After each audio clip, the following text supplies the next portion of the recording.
please. That's baloney. You look ridiculous. Got it? You ready? I'm ready. You think he's ready? He's not ready. You know who I am, right? That's my name. Just shooting. Who are you, ma'am? How you doing? Don't ask me how I'm doing. Where's my money? The money, I do not owe her anything. Oh, please. You know what my father used to say? You want me to grab one out of the air? What he used to say? He used to say to me, don't pee on my leg and tell me it's raining. This is Infants on Thrones. The philosophies of men mingled with humor. We are the core.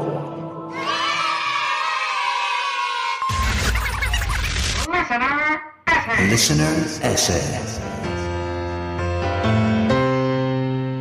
Welcome back to another episode of Infants on Thrones. My name is Tom Perry, and today's episode, I'm joined with Cate. Don't make decisions based on gender. Don't make decisions based on stereotypes. Don't make decisions based on, traditional roles.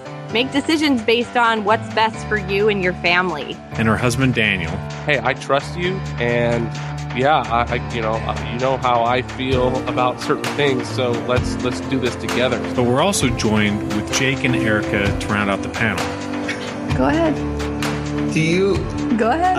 I hold the priesthood. You should be quiet. You don't hold the priesthood anymore. I guess he I don't. doesn't anymore. I don't wear my garments. So I have the no power's authority. gone. A panel of two couples, and I'm the third wheel, fifth wheel. Cate, Daniel. Yep. This is Jake and Erica. You guys can virtually handshake now. Virtual handshake. Virtual high five. I'm tipping my fedora. So let's talk a little bit about your essay. First and foremost, it looks like it originated from a post that you published online at a website called Family Share. Oh, I did not publish that. Oh, you did not publish that. So you kind of took some of the ideas from that and then expanded on your own. Have you read the Family Share one? I looked through it. Oh gosh, it's awful. Is it? Okay, I just looked at it. Okay, so there's several points. Some of it looks familiar, but not that much. Oh goodness, no. Okay, so here's what happened. So Family Share, I don't know if it's like a Mormon site. It seems like a lot of the authors look like they could possibly be LDS, but I don't think it's outright, I don't know, a Mormon site necessarily. But so I was seeing on Facebook a bunch of people that I knew were reposting and sharing this article called 5 Ways You Are Unknowingly Destroying Your Husband and Killing Your Marriage. And I just kind of ignored it. I saw it floating around a lot and popping up on a lot of people's news feeds and whatever. But my brother-in-law actually ended up posting it on my Facebook page and was like, hey, check this out. You're going to love this, because he, sarcastically, and he knows me really well. And so he was like, I think you'll really like this. You'll get a lot from it. So I read it, and of course I was like, oh my goodness, this is the most awful thing ever. And then it got me really annoyed, because I'm like, wait a minute, this is the thing everyone has been sharing. Not sarcastically, not ironically, the way he shared it for me. But, and then it just got me thinking, why is everybody sharing this? I don't know. So it just bothered me. It just annoyed me. And it brought up a bunch of stuff that I felt like I don't know, needed to say, I guess. Yeah, so I was going to say, so it was the catalyst for what you responding? So yeah, it was like a catalyst to me writing it as more of just a thing, to say, wait a minute, all of you people who are sharing this on Facebook and as a positive, I don't know, wives all need to read this to understand how to be better in their marriages or whatever. Chill out a second and read this instead, because my experience is a little bit different. I was just wondering about, I looked up the original Family Share article. Right, Family Share article, 5 Ways You're Unknowingly Destroying Your Husband and Killing Your Marriage. I don't want to mix those up. Because I don't know, maybe they're different. One's murder and then domestic abuse, and then the other one's the other way around. So, but do we want to read the five counterpoints, or the impetus 5 points to to which your article or your essay is like a foil? Yeah, well, I don't know if you listened, Tom, but I think I sent you. I sent Glenn. I think I sent you too the same thing. You did. But Was that the one that Daniel read? no, well, he read one, and then we thought that was weird. Like, Glenn had this idea of Daniel reading the original, but it didn't. I read this one. Yeah, you read it, but Yeah. we kind of decided, and I don't know if you feel this way, but it seemed weird coming from him because it's written from like a female voice. So yeah, I read it didn't and I seem basically just tried to make it seem like it was coming from a man's point of view. like he read it as a Which man, is- but it didn't work. And it would sound. I think it would sound great together. It's a little bit disingenuous because the author was a woman. And It sounds super douchey when a guy reads it. Okay, so I listened to Daniel's reading of it before I read the family share thing, and I actually thought it was like a piece of satire or something. Yeah, well, that's My the thing tone is that. definitely had that. Yeah, vibe. that's his tone. Thing is, this girl didn't write it as a satirical piece, obviously. So it's sort of like I don't know, flipped it, I guess. And you can use that if you feel like that's the way to go. 5 ways you are unknowingly destroying your husband and killing your marriage. Number 1, living outside of what you can afford. A wise old woman from my church congregation once advised, the best thing you can do as a wife is to live within your husband's means. Wives, show sincere appreciation and respect to your husband by carefully following a budget and making the most of what you have. Be wise about your finances. Constantly complaining about not having enough to fulfill your lavish desires or racking up astronomical amounts of debt on your credit card is a poor way of saying thank you to a faithful spouse who works hard every day to provide for the family. Yes, you may not have enough to buy that Kate Spade bag you've had your eyes on for months, but your husband will love and appreciate the fact that you honor him and are grateful for what he provides. Number 2. Constant negativity. You hate your hair, the messes around the house, the neighbor across the street, your dumb coworker, the old dishwasher, and everything in between. As soon as your husband walks through the door, you launch into action and dump every negative and angry thought that's crossed your mind throughout the day. Can you imagine having to carry that burden? Negativity is draining. Men like to fix things, and constantly being hounded with complaints makes it difficult for him to help solve your pains. If there is one thing I've learned from marriage, is that a good man wants you to be happy, and if he can't help you do that, it makes him unhappy. It's okay to have a bad day once in a while, that's totally understandable, but don't make it a way of life. Number 3. Putting everything else first. When you put your children, mom, best friends, talents, or career in front of your husband, you send a clear message to him that he is unimportant. Imagine having that message sent to you every day for many years. What would that do to your self-esteem? Put your husband first. Although it sometimes seems counterintuitive and counterproductive, I think you'd be amazed to find that it's often the key to the greatest happiness in marriage. So many couples get divorced these days because they neglect to care and love one another and put each other first. If you choose to put each other first, you'll find a lot of joy. Number 4, withholding physical affection. Men crave and need physical affection from their wives. When you constantly decline intimacy, it wears on them. Sex should not be used as a tool to control your spouse. It should be viewed as a sacred tool to draw you closer to one another and to God. It is a great blessing to be wanted and needed by a loving, romantic husband who wants to share something so beautiful and important with you, and you only.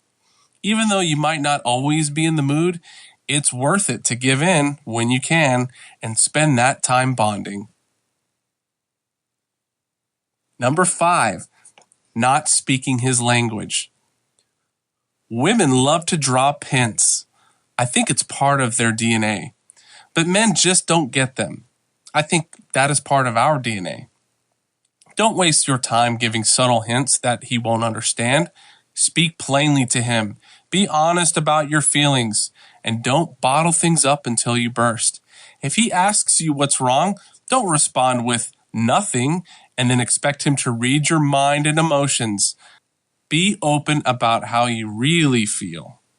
I ended up reading it in like my sappiest Relief Society lesson voice that I. Oh yeah, that's right. I did listen to that one too. Yeah. Okay. Yeah. 5 ways you are unknowingly destroying your husband and killing your marriage.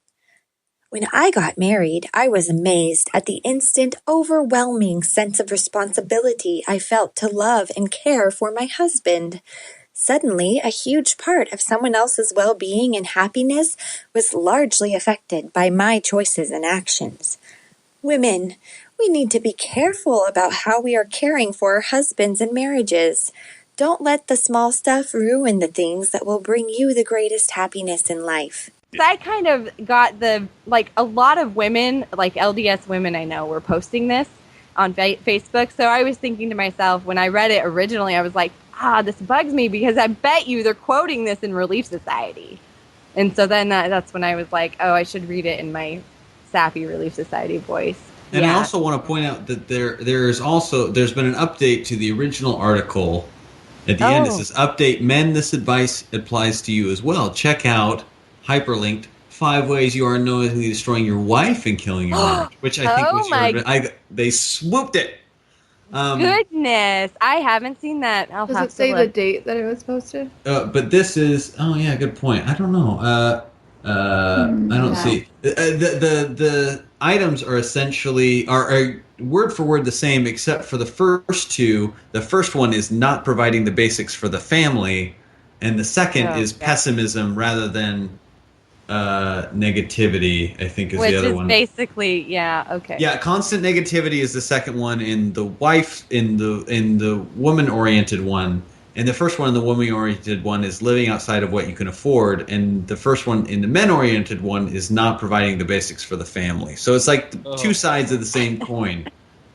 It seems like. So. How awesome! How nice of them to provide the counter, though. I mean, the site itself, the family share site. When you look in a thing, and I don't want to disparage the site. All websites have their own purpose, but they're all.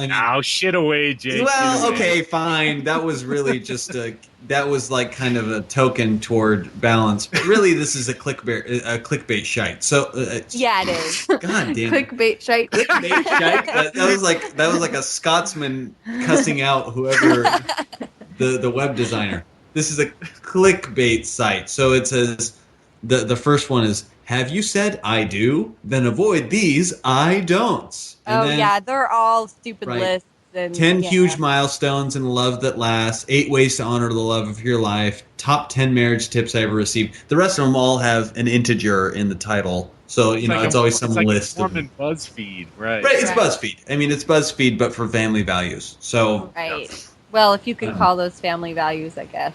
But yes. Right. Well, I'm a little bummed that they stole my idea already. But. Well, yours go into a more detail than just see that. This is just switching the pronouns basically, and it's not really actually dealing with the problems that any of these actually show. Yeah. If someone's spending more money than the family is making, that's not a woman problem. That's a couple problem, and that's a consumerism problem. And exactly. And, it's not the article that bothered me. It's stupid. I think it's stupid, but it's that for sure.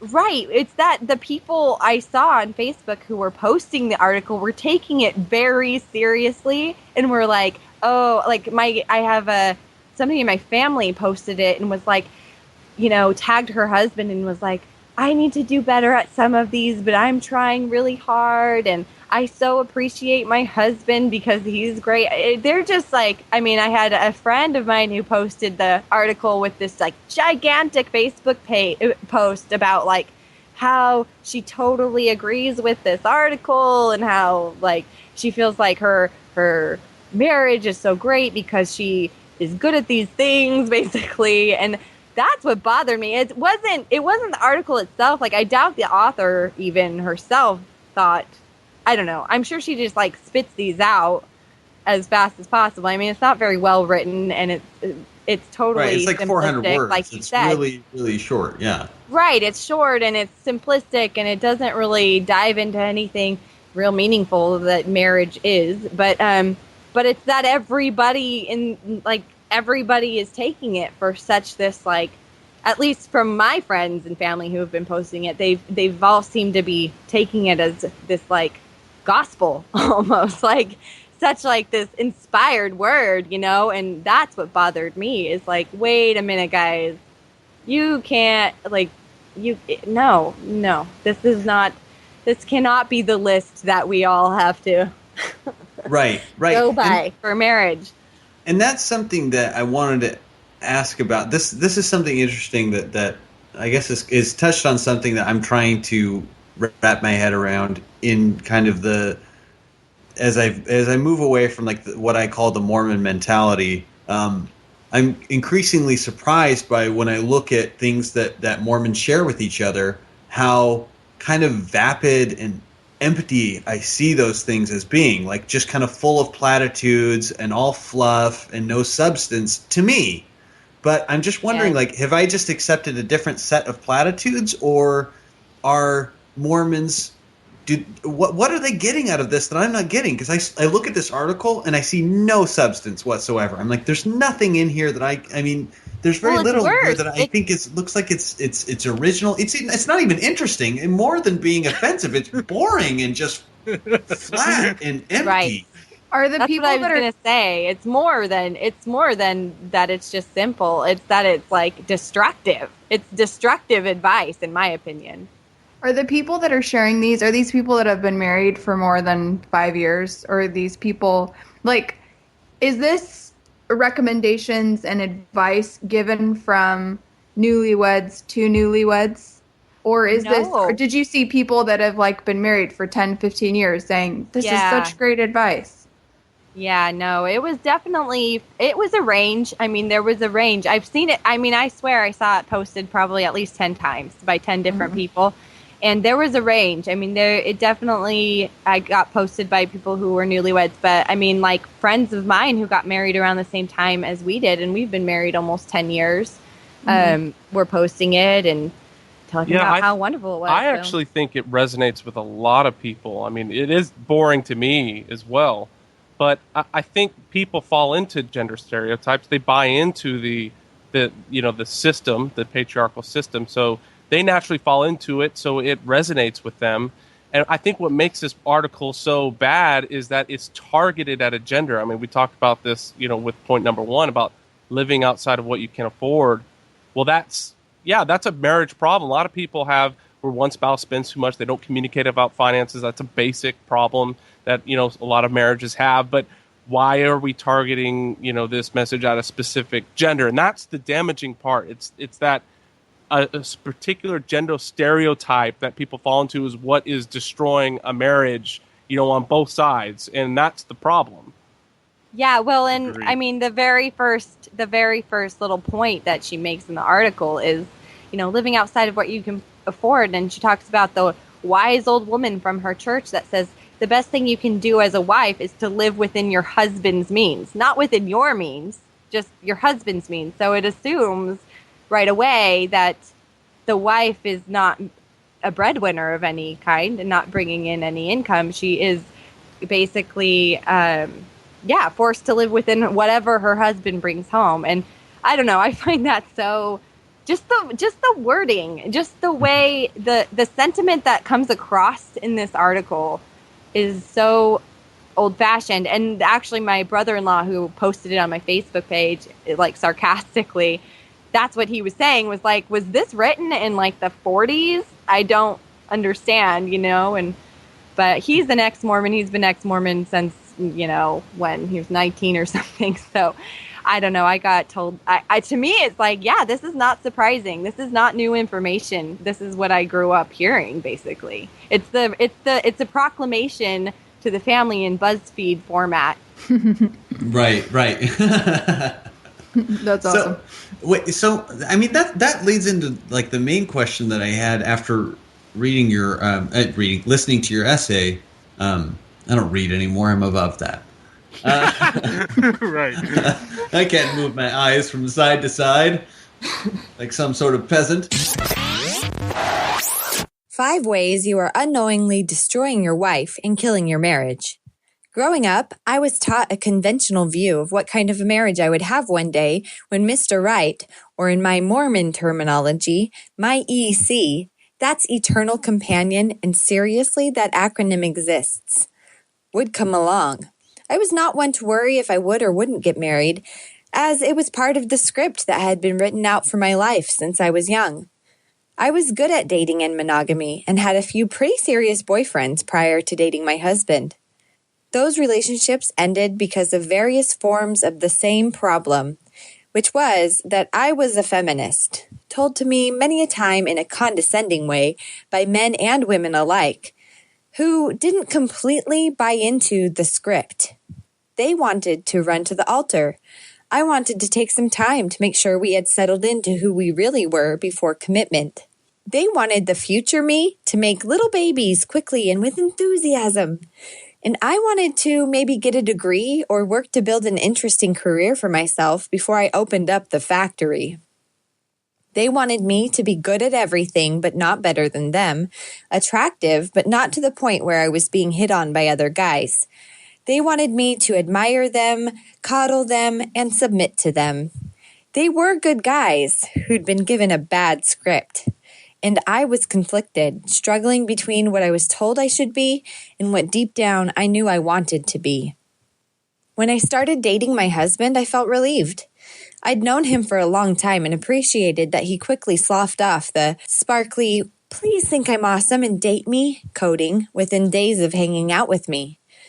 I felt like I could be myself with him, feminist warts and all, and he seemed much less intimidated by my ambition and talents. He seemed secure with himself and okay with me being slightly more outspoken than the script-following girls we went to college with. Despite my better judgment, we flew through our courtship in true Latter-day Saint fashion. I was in love, and unlike with my past relationships, felt joy and comfort when thinking about marrying him and creating a life together. We were married within 8 months, and I was elated. Years went by, and those feelings turned into feelings of frustration, sadness, resentment, and powerlessness. My self-secure husband obviously didn't know what he was getting himself into. By year 5, I felt trapped and desperately sad. Right out of the gate, my own ambition and goals were put by the wayside to make room for his. It was my job to support my husband. The script said so, and we both bought into it, although I did reluctantly. At times, I tried to pull myself out of the script and was met with resentment and frustration that I wasn't performing my role correctly. It came from my husband in a somewhat passive-aggressive but well-meaning way. It came from the lessons I was hearing at church in my newlywed ward and the culture I was immersed in. It came from the examples around me from family and friends. And it came from messages that were trapped, carefully placed over my lifetime, bouncing around in my head and beating down the autonomy that I longed for. It sucked the once bright, optimistic, and zestful soul right out of me.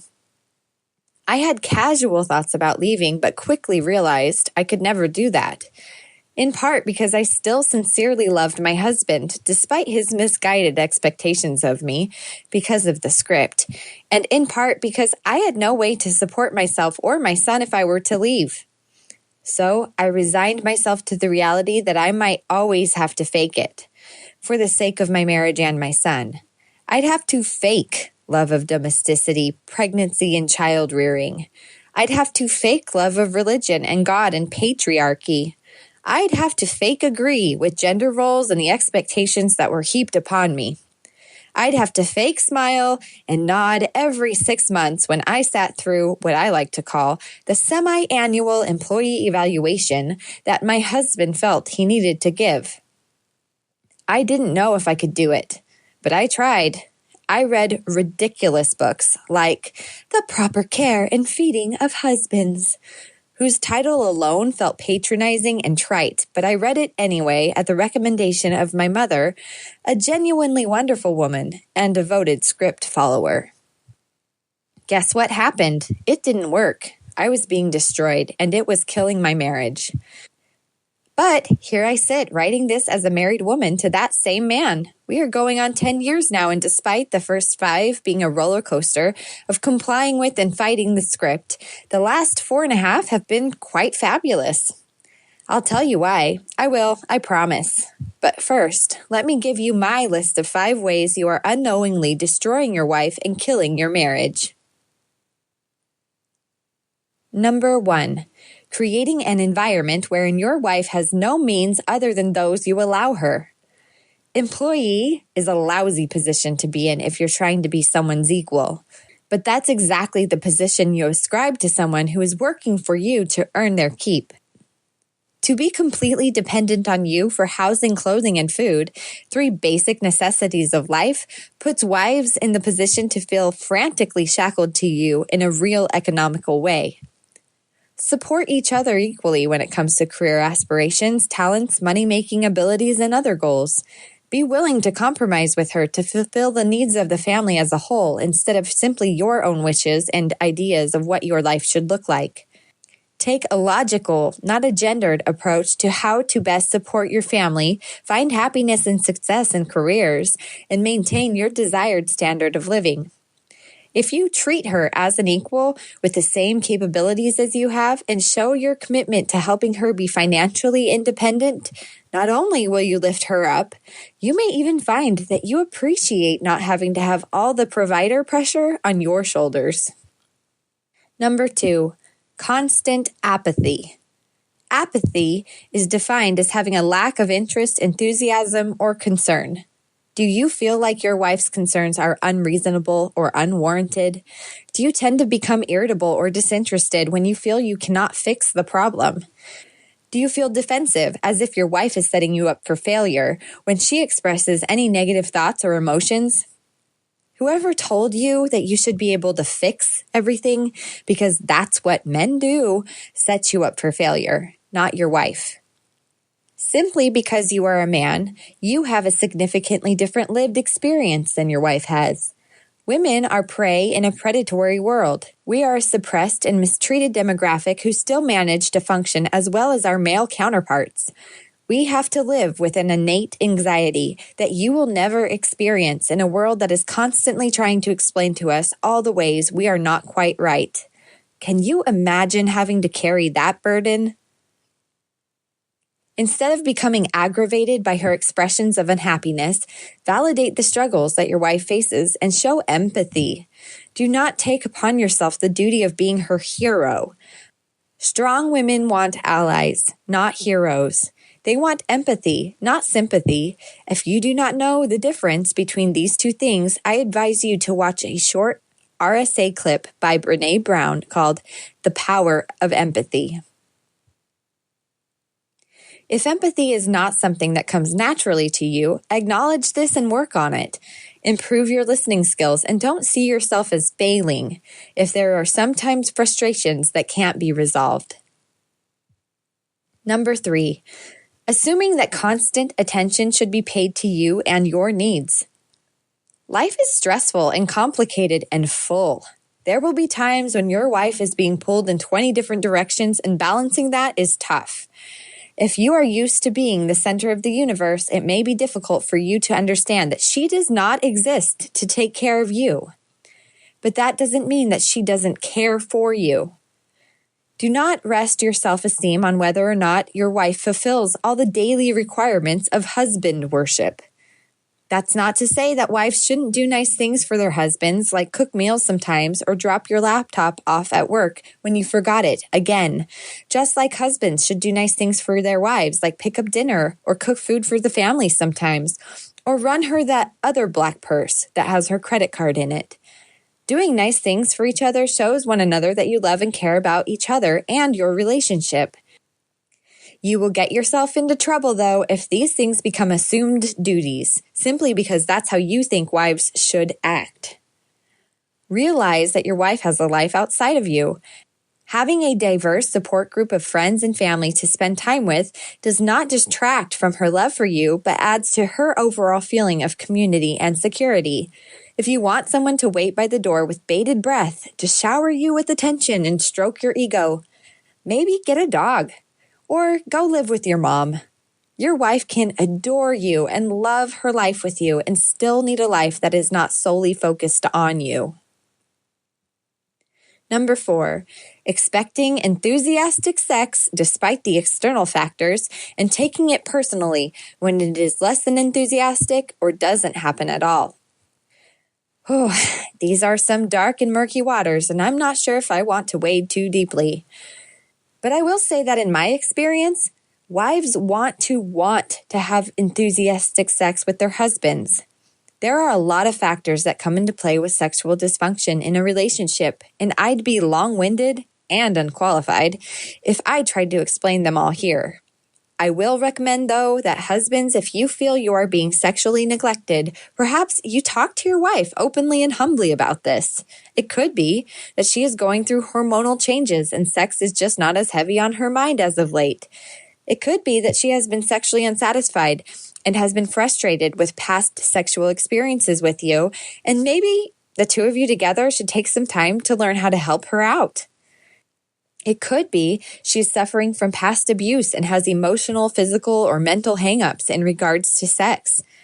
It could be that she is just tired, feels ugly, ate too much cheese that day, or a combination of all of those things. But what it most likely is not, if you feel you are in a loving and compatible relationship in other areas of your marriage, is that she is trying to screw you by not screwing you. I think we have done a huge disservice to men and women in marriages by supporting the myth that men must have sex to live, and that women simply have sex as a duty. Somewhere in the middle lies the truth of our sexuality, and it changes from person to person. There is no fixed point where all men lie and all women lie.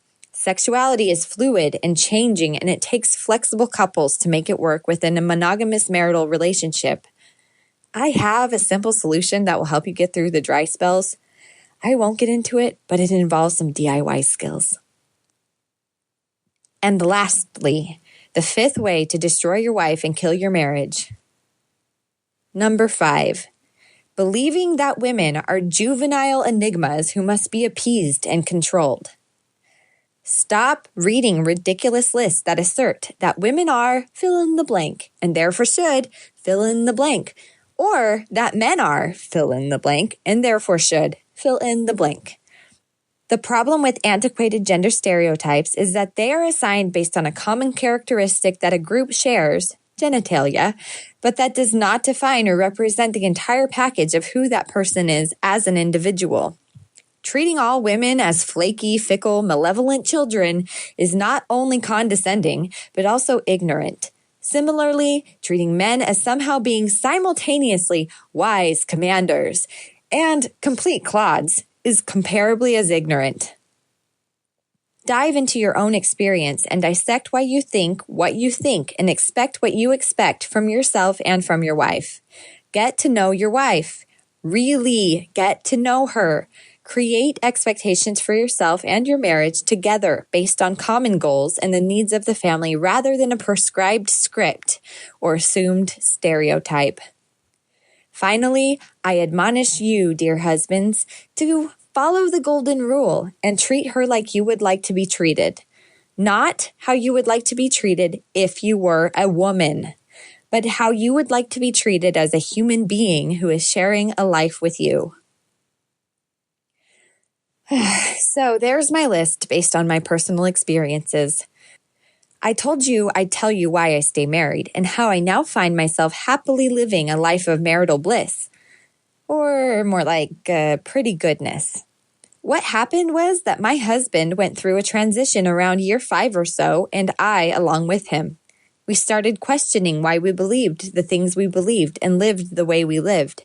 We questioned society, religion, politics, culture, human behavior, psychology, and patriarchy.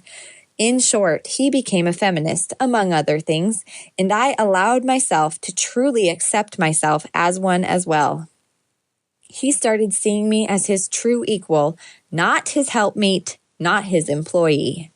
He started recognizing that I have strengths and weaknesses that are not determined by my gender, and that he has strengths and weaknesses that aren't determined by his. Things started changing. I started feeling empowered again. The semi-annual employee evaluation stopped. We finally recognized that only we could decide what works in our marriage and family. We tore up the script, and we started seeing each other for who we really were, instead of who we thought we should expect the other one to be. I mean, the question that I had after I listened to your essay, it was all very well put and I think well structured, and it flowed in a very logical direction. But at the end of the essay, I was like, are there seriously all of the points that you brought up just seem so obvious to me? And that's not to say that like I'm so enlightened, I'm beyond learning anything, but they seem like no brainers. Like, don't create an environment where your wife is an employee. No, well, I mean, I think it's a good question, and I think it's sad to say, like, my answer is that sadly, it's not as obvious as you would hope, at least not within my circle, and not within the circle I grew up in, I mean, within the people that we're, around these days, it's maybe more obvious, and generationally, I do think, like, the generation, like I have a young sister who is 19, and I think her generation perhaps might feel like it is more obvious, but I mean, definitely it's obvious. It's not obvious to a lot of people. I feel like you could get, I haven't listened to General Conference in a really long time, or the Relief Society General, what is it called? I don't even remember. Oh, yeah, it's a broadcast. They've been upgraded. I haven't listened to that stuff in a while, but I would think that you wouldn't have to dig too far before you found something very similar to that original article, So yeah. So do we want to just read the first 5 points without reading all the details, just so we have a reference point? Sure, absolutely. Why don't you want me to do it, or who do you want? Yeah, you do it. You do it, and then we'll just chit chat about them. Okay. All right. Number one. Like girls do. Like girls do. Creating an environment wherein your wife has no means other than those you allow her. That's it. That's number one. Right. So like treating her like an employee, right? Right. So employee, I feel like, going back to the original article, they talk about, like I said, the old lady advises the best thing you can do is live within your husband's means. Well, if you are subject to being in a position where you have to only have one means and it only comes through one person. But a wise old woman. Yeah. That's true. You listen to those wise old women. Oh, and wise old men. Like Yoda. Like Yoda. Yeah, exactly. So, I don't know. I think that puts women in the position to be an employee. And I've actually had this conversation with a lot of women who disagree with me on this. But well, and going back to your question, Jake, I mean, unfortunately, this is obvious, but she's also writing this from a point of view of experience, right? So, like, we've gone through these phases, and we can talk about, whether a lot of that's intentional or what kind of went into it. But, I mean, this was definitely, there's an element of this that was part of our experience. So it's obvious, but for the first, I don't know, 5-6 years of marriage or whatever it would be, it obviously wasn't that obvious, to us. Right, exactly. Right, and now that you say that, I'm glad you brought that up, Daniel, because now that you say that, I remember the kind of flippant sentiment I had when I and it's kind of embarrassingly recently in the past when I finally got out of school and got a real job. And when I got a real job and I had kind of I have a fairly traditional kind of 9-to-5 type deal. When I would come home after I got that job and I started working, 40 hours a week, the normal expected amount, when I would come home, initially it like completely changed the way that I viewed my wife, who's a violinist, Erica, who she works like a very non-traditional schedule where it's usually afternoons, evenings, and weekends because she's a violinist, so she teaches and performs. So it's usually afternoons, evenings, and weekends. So I would come home from having worked, all day, but at a computer. It's not like I was in a mine or anything. But anyway, I would have this mentality of like, why have you not cleaned up this house? For you have been here all day. Like it's hard when you're living the traditional type household to not fall into these expectations. Like these expectations don't come out of a vacuum, and they kind of grow out of the traditional expectations of the family structure and the income structure, I think. Right. And I think that goes beyond just a Mormon context. I mean, obviously, like from a larger spectrum of society that, that is the case. I mean, we have non-LDS friends down here who are our age, who still think that that's the way that life should work. Man goes to work, woman stays home with kids, cleans up house, gets man his ironing and laundry, and feeds him a good hot meal when he gets home. I mean, that's still a sentiment that goes on within marriages all around us, So it's a larger problem, but I think in Mormonism, it's a very what's the word I want to say? I don't know. It's driven home so hard because you have this, besides the societal pressure to be that way, just the 1950s kind of family, you have this divine role. This is your divine. It's divine. It's a calling from God. It's more than just like, I don't know. A lifestyle. Yeah, the lifestyle choice. It's like you are only made to do these roles, and they're not interchangeable. So I guess my surprise is how so many marriages, like traditional marriages, can function so well when that is the case. When a husband, where they're traditional in that the husband goes work and the wife stays home and takes care of the kids or take care of the house. Because like I just can't. I don't.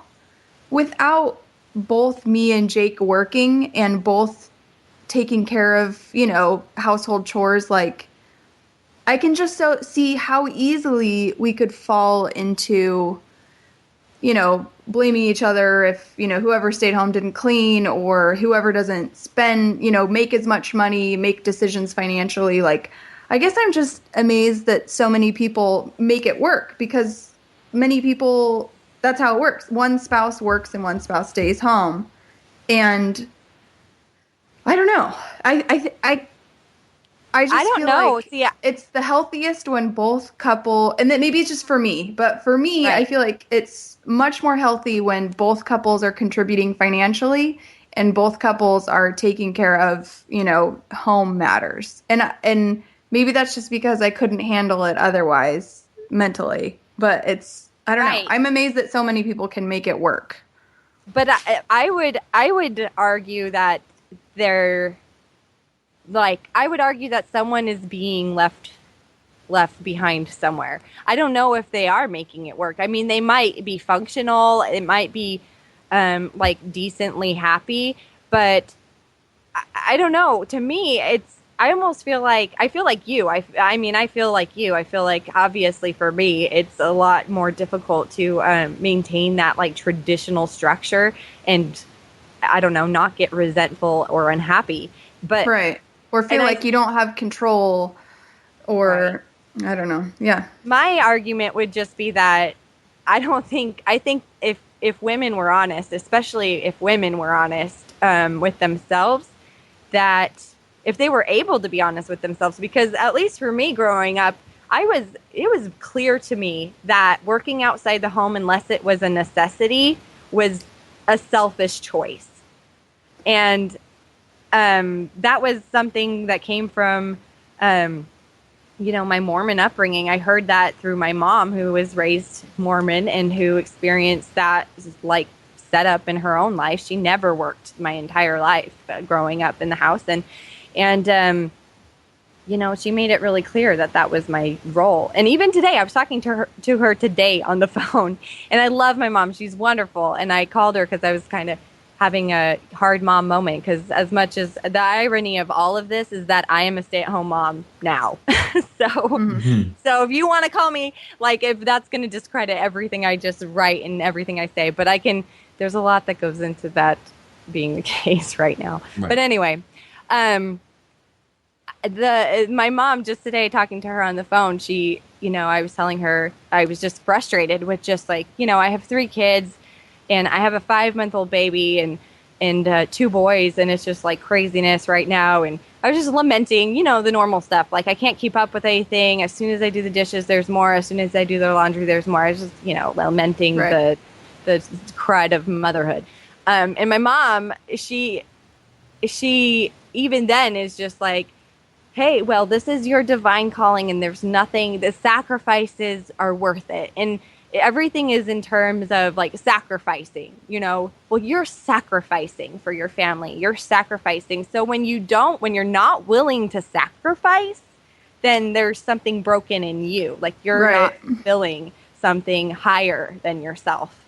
And this is the thing, this is what drives me to be so frustrated by this article, is because I lived with this angst and this like conflict in me my entire marriage up until a few years ago. And now I'm in the position where we have kind of come to the conclusion that you and your husband have come to, which is like, things are better when we're both able to contribute in a variety of ways. But the problem is I'm now, 6 years, well, at the time, I'm 10 years now, but 6 years at the time where we kind of came to that conclusion. 6 years into it, and I'm already a stay-at-home mom, and I'm in the position where, like, I've already kind of had to, now I'm having a hard time digging myself out of that position, if that makes any sense. Even though I know that I'm happier when I have other ways to contribute to the family. And I do. I mean, I'm a photographer. I do a lot of things on the side as well, and I do work. But I do feel like thwarted personally by this mentality that I should have, that the only right thing for me to do was to get married and have babies and stay home with them. If that makes sense. Well, and I think, like, obviously everyone has their own timetable and own realities that they have to deal with. Even if you have an ideal of what you want to be, that doesn't necessarily mean right now is possible for that to happen. And I'm sure there will be a time that I have to stay home, or Jake has to stay home if he loses a job. And, but I think the most important issue with the church and our culture is that it's like us versus them. It's the stay-at-home moms versus the working moms. Like, when in reality, everyone needs that option. I don't know. It's just like, why can't we just let people decide what works best for them?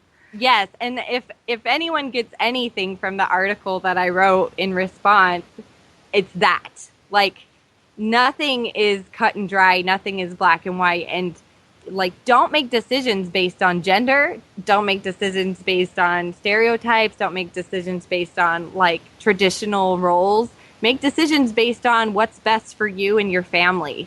And that can be that can look either just exactly like the traditional model or completely different from the traditional model. And it's all okay, as long as it works for your family.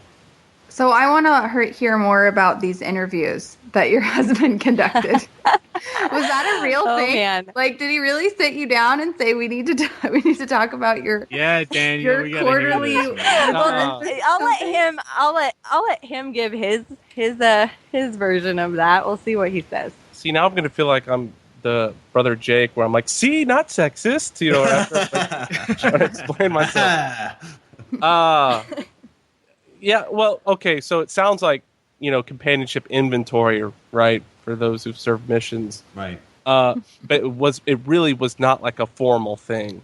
It was really just, I think... It just happened to be every 6 months. And like, so how would you broach this? Like, I'm so interested in how this worked. Right. No, I think really... of the conversation are very, very interesting. Like, we don't normally... Like, we didn't normally fight about, like, normal everyday things. And the way I normally approach things was I sort of kind of kept track of like things that I wanted to talk about. And I don't know if it just sort of builds up. So it was always like, all right. Do you write those down or just No. He's got a really good memory, and I don't. It was more just like, hey, there's a lot of things that we need to get done, and I was always uncomfortable because I know her. Like, I didn't want to have this like expectations, like, okay, you do this, I do this, and I think that was sort of like a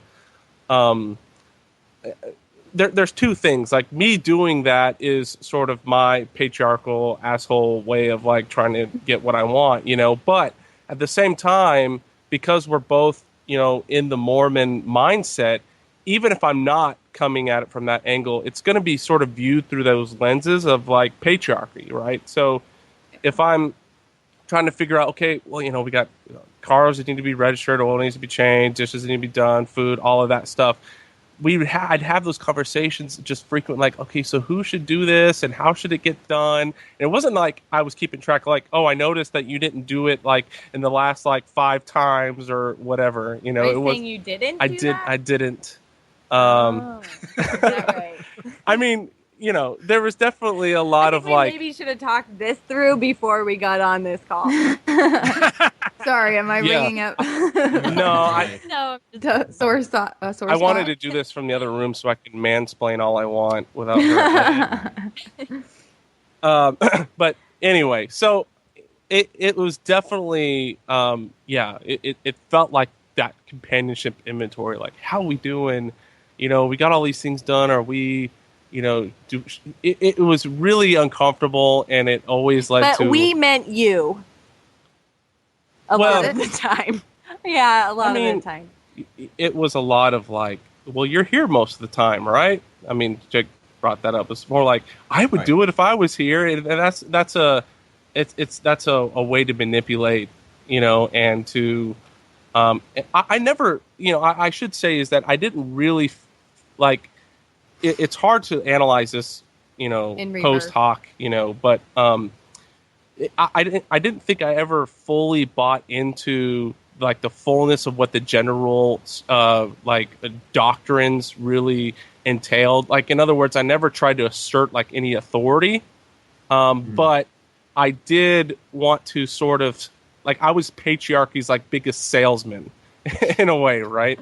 Like, and I don't mean that in like you should be doing this. It was more like, it's just super awesome. Like, like if you don't figure it out, like if you don't want to work outside, that's okay, because being a mom is super great. And I had that. My mom, she stayed at home with me, and it was great. And I always had a person when I came home from school, and I was taken care of. And and it sounds just backwards and antiquated now, but there was never like, I don't want you to do this. I don't want you to pursue these things. It was always more like, this would be great. It was like positive reinforcement. Right. Yeah. I have a follow-up question to that, because I kind of want to get to the root of the motivation for these events. Yeah, it's hard to talk about this without like any background. But because it's, when I had heard it, it's not real common, but I actually know a few couples in my ward in the past that would do this kind of spouse inventory sort of thing. And my former stake president actually asked me as an elders quorum president if we were doing it with our wives. So I understand that it exists, but I do think that it's kind of on the outskirts. It's kind of a rare thing. So my question to you, Daniel, is, were you doing this independently, like on your own? Were you feeling called to do it, or were you feeling like this was an obligation because of your your standing in the church or whatever? I really don't think it was. He thought it through that. No, it really wasn't that calculated. I think it was more. Again, he just would get fed up every 6 months, basically. Yeah, that's really what it was, and I believed in just sort of putting it all out there. But there was a part of me that, like, on my mission, I was told, like, yeah, companionship inventory, you should get used to doing it with your companion because it'll help you when you get married. Like, so in my psyche, it was there. I do, and he's a very like, what's the word? You're very analytical, like kind of follow a routine kind of guy. Like He always approaches things from a very like business like standpoint. Whenever we do get in arguments, I feel like I should have like a PowerPoint presentation with like graphs to like prove my point to him. Wait, that's how he talks. When's the last time I did that? Yes, exactly. Well, it seems like let me pull up my Excel spreadsheet and I'll let you know. Okay, go ahead. He was just saying something. Go ahead. What? We're having a moment. Go ahead. Okay. Go ahead. Can I talk now? Is that okay? He was saying something. You were cutting him off, so I wanted to let him finish his sentence. All right. Well, have you been on a lot of podcasts, 5-person discussion panels? Go ahead. Do you? Go ahead. I hold the priesthood. You should be quiet. You don't hold the priesthood anymore. I guess he doesn't anymore. I don't wear my garments, so I have the no power's authority. Gone. You feel the I have the authority, but the power's gone. Okay, so it seems like the system's so biased toward men because it seems like men have the male gender role in the family unit, and I'm using air quotes, but you can't see me because of the internet. So in the male role in the family unit, like the resources that the man controls and is traditionally in charge of in this traditional view of families are very explicit, right? It's money and housing and providing your means, and there's all these like relative ways that you can judge how well you're doing and how well you're accomplishing these goals. But in the traditional sense, the resources that women traditionally oversee are very intangible, right? It's like the well-being of the family or the well-being of the children and how nice the home is. Like it seems like it's kind of biased in a way where men can have these very clear goals to accomplish, right? Provide for your family, and then they accomplish it, and they can kind of wipe their hands off and go sit in their leather recliner and do whatever, watch football or whatever. Whereas the expectation for women is almost like this hamster wheel that you're always on, and you're never quite making it. You're never quite reaching these goals because they're so abstract. Well, they're not even. It's not even like an end game. It's just maintenance. You know? Right, exactly. It's just, and that's what I was complaining to my mom about today. It's like I do something and it gets undone as soon as I do it, and it's just maintaining the like some relative, cleanliness level or some relative like emotional stability of my kids or whatever it is. It's just maintenance. There's no like big payoff that I guess the big payoff's in heaven. Oh. Right, exactly. It's all postponed. So, like, whatever you can point to as your metric of success, where if you're in a traditional family and the man says, well, I put this roof over your heads and you aren't starving and you're dying of exposure, you can point to those and say, look, success. But in the traditionally female role, it doesn't seem like you have those metrics to be able to measure yourself. And so it's just it's just so it's so unfair. Like, I feel like you're really bad. Yeah, no, you're exactly right. We were actually talking about this earlier because, at some point when, early on, I had, I was going to go get my degree in business, and I sort of had like this somewhat concrete plan of what I was going to do. And she had a lot of things that she really wanted to do and was sort of trying to narrow it down.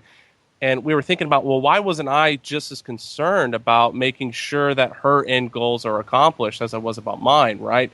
Because she was sort of uncertain, that was sort of like, well, you figure it out, but the end goal is that we get a home as fast as we can, we start having kids, and we have, talking about the script. Yeah, this is like the stable thing. This is the end goal. So right now I'm 2 years into my degree, so I might as well finish mine out while you figure this out. And that's what you're talking about. It's more biased towards me when in reality we should have sat down and said, hey, let's figure this out so we can both accomplish what we want.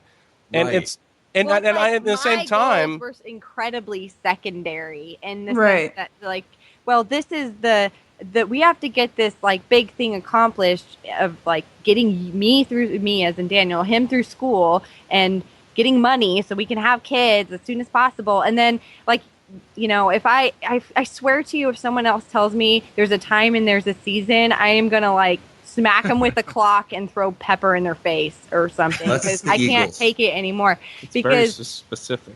Yeah, I've thought about it a lot of times.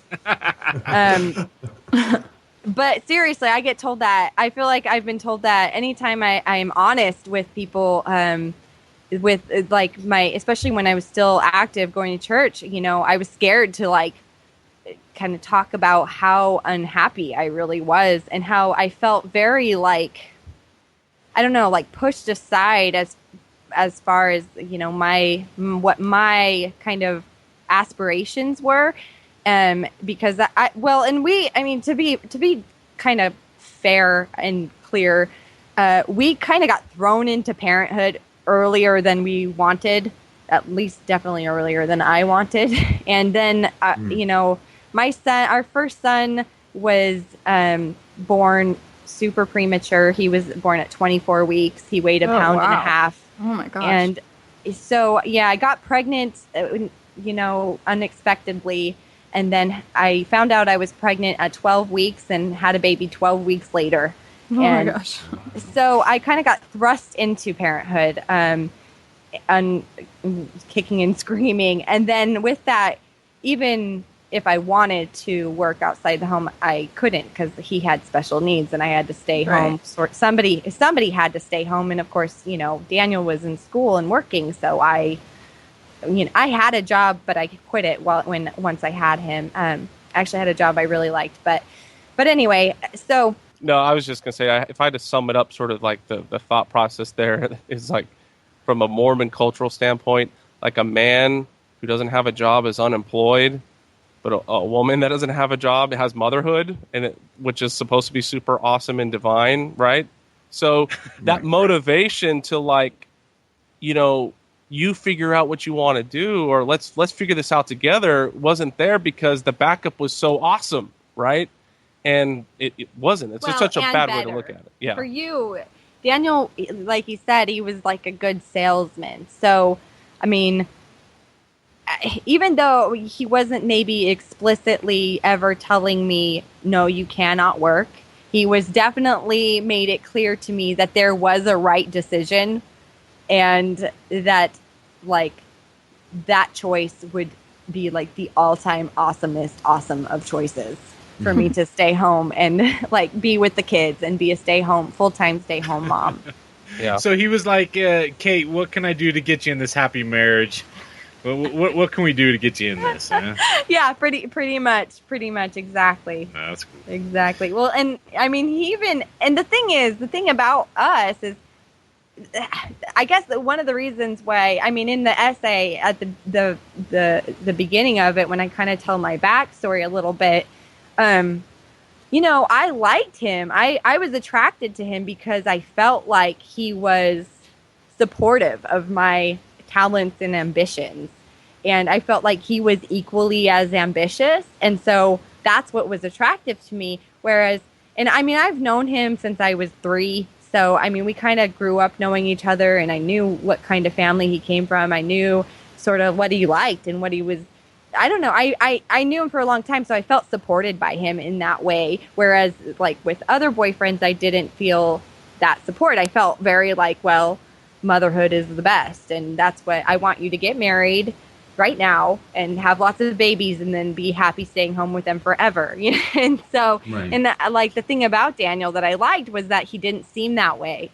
But that, yeah, of course, then there was the time he almost dumped me because I didn't go to Relief Society, and so I guess it wasn't always rainbows. I should have been prepared, I guess. But one time, I really got I when I asked Erica if we ever got married, and this was like early in the dating too, so it was double weird. If and when we ever got married, if she was planning on taking my name, and she said no, and I was like, and that was like a huge problem for me for like a week, and then I finally got over it. But anyway, none of us are perfect. Wow, Erica. Isn't that crazy? I wish I would have known you in college. Well, I don't know how I would have reacted to that, to be honest. You would not have been okay with that at all. Are Back you in the kidding day, me? yeah, that's an interesting one. But now I think about it, I'm like, why do I care? I don't know. What do you think? Well, you just kind of have to have patience, and you kind of have to know. I mean, I think and I knew there are people that you can talk to about these issues, even if they think differently than you or like aren't as enlightened as you. But and there are people that can't. Like you could probably see, okay, this is a guy that might think differently. That's not a word. Differently than me, but I can talk to him. And like Jake, I mean, we were so opposite. I mean, he was Brother Jake. Like, it's not... Brother Jake comes from Jake's past. It's not a totally fictional person. Right, it didn't come from a vacuum. It didn't come from a vacuum. And so, but I could see that, like, okay, he might have an issue with the last name thing now, but, if I give him enough time and enough good reasons and think, hey, do you want to change your name? No. Okay, well, then you can understand where I'm coming from. That he could change that. So, and it looked like that's what happened with you guys as well, because your husband has come around to understand where you're coming from. Yeah. Yeah. Somewhat? No, I mean, he is. He's like, Wait a minute. No. Like, it seems like you perhaps had like a little bit of a easier, all I'm saying is Brother Jake, if he was willing to like take you at, if I would have told Daniel, oh, I'm not going to take your name. And on top of that, and me not going to Relief Society because I hate it. Even when I was active, I hated Relief Society. And me not being into babies and that stuff. Yeah, like you would have kicked me out the door so fast she's and saying now. gone she's and saying found. now. I'd be fine with it now. But then, that would have been difficult. That's what I was saying. I don't know how. I probably would have reacted very negatively. It would have been a thing. It would have been a thing.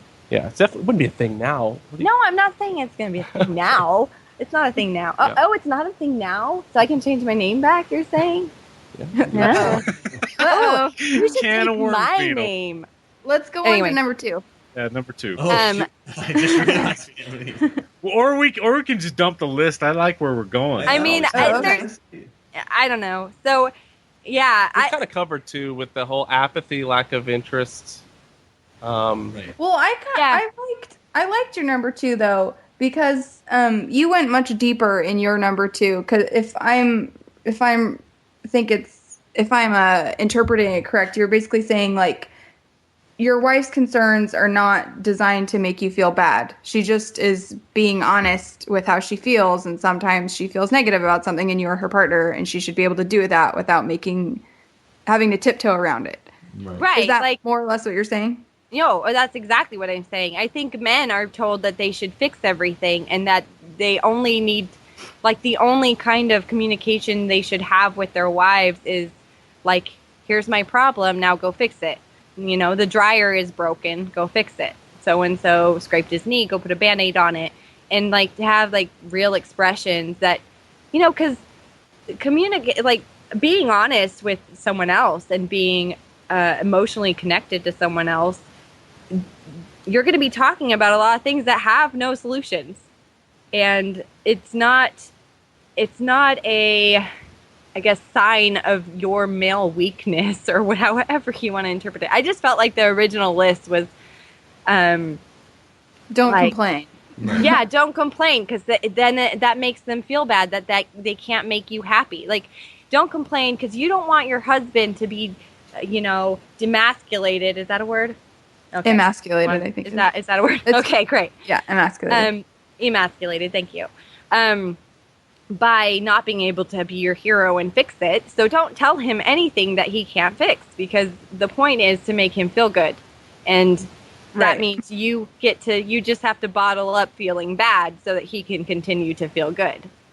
So, yeah, and, that's not how relationships work. That's not how... to me, that puts a gigantic wall up in terms of like how emotionally connected you can be with somebody, because you're basically saying, I don't want to talk to you if you're ever sad and I can't fix it. Right. Or if you're ever unhappy and I can't fix it. And it just seems like such a. I mean, I guess what this reinforces to me is like how just kind of stupid the idea of compartmentalizing like household or family duties in this way is, especially in this day and age. Like 2015. We don't have to go kill buffalo or anything like that. Like, why can't we kind of move beyond this very hunter-gatherer type mentality where we divide the tasks in a more logical way, in a way that actually lines up with the way that our society is structured in so many aspects? I think Daniel hit on something earlier on when he said it's so gender specific, the original article, and even the recent essay that you submitted, Kate. What I love is the more that gay marriage is accepted, it's going to break those stereotypes into dust. Right. Because if you take two males or two females who are married, oh crap. How does this stereotype, or how does this socially accepted situation come into play there? And I have a friend who's gay, and he talks to me about this all the time. He's like, I don't know if I'm supposed to be the woman in the marriage or if I'm supposed to be the man in the marriage. And I think it's an interesting dichotomy, and I just love the more that gay marriage gets accepted. Well, how about just being a person in the marriage and going from there? Right. Yeah, I think Erica hit it on the head. I mean, it's the second point I make is basically just, don't just discredit your wife and all of her issues because she's a woman and because you're taught that women, have flighty little issues, and if you cannot fix them, they're just trying to make your life miserable by complaining to you about them. It's like, no, they're just trying to have an emotional connection with you like anybody would, So, I don't know. Exactly. And I was the one actually that had to learn that, whenever Jake would bring an issue to me, I would get in fix-it mode instead of let me sympathize with you mode. So it's a good lesson for all of us to learn. Right, and I think it's perfect that you said that because, yes, exactly. It's not like women can be the ones who want to be the hero and men can be the ones who want to express themselves. It's not about, who comes from what angle or who comes from what role. That's the point. Like I said, the whole point of this for me is just, be a person in the marriage. You're not a woman, or you're not a man defined by the stereotypes that those two things are. There's a lot more around you, or to you than just some stereotype. Not to say that women aren't, you can have some stereotypical qualities of being a woman, but without having all of them. Do you know what I mean? Right. So, exactly. But you have to get to know your spouse well enough to know which ones, are spot on and which ones aren't, But the way you do that is by listening, and you have to have some apathy if you're going to be a good listener and be a good communicator with that other person. So, Awesome. So what was number 3? Assuming your wife will take care of you like your mother did, and I changed it to assuming that constant attention should be paid to you and your needs. I think that's an important point to make, that just because your mom did something doesn't mean your wife is going to, and vice versa. Just because your mom didn't do something doesn't mean your wife wouldn't want to. I don't know. Yeah, this kind of comes back to when I talked about me being like the salesman of patriarchy, where you're not necessarily expecting that your spouse take care of you and your kids, but I was sort of like, I think that, I grew up and my mom took great care of me and it was awesome and it was amazing and I appreciated all that she did for me. And so therefore, I would appreciate it as maybe a love language or whatever you want to couch it, right? That's what I would do. Yeah, it's I'm not expecting you to do it, but it'd be cool if you did. Yeah, I would love you even so much more if you just had that hot meal. So right. Oh yeah, no, there was definitely an employee evaluation that consisted of a contract in how many meals I would make a week. All right, yeah, that happened. Uh-oh. Yeah. But I mean, yeah. Go ahead. As long as there's not a sex calendar in that thing as well, then if yeah. only, man. If only. Oh, yeah. That would be my calendar, not yours. You know how this works. We're getting to the sex one. That's on here too somewhere. Where? I know. That's why I'm like, okay, that's 3. Next. Should we go there? Yeah, is for the sex one enthusiastic sex? Yes. Yeah, so I loved how you said we want to be enthusiastic about it. Right. That was great. Yeah, I like that too. Yeah, I don't know very many women who just like don't want to have sex. So, at least that's my experience. I think a lot of people they just think that women, or at least growing up, and the again, like the messages I feel like I was taught at church, all the chastity lessons, and I was even taught a really awesome epic sex lesson by a bishop in our ward before we stopped going to church. If you want to look that up, that's on Feminist Mormons Housewives blog, and it's pretty epic. But anyway, about it basically reaffirmed over and over again that women don't really want to have sex. They just do it because that's what being a good wife means. And I think that's I have to comment on this sex talk. This just as a side note, the bishop gave the talk to the Relief Society and then separately to the Elders Quorum with very gender specific sex advice, and it included a PowerPoint presentation describing exactly what the clitoris was and where it can be found.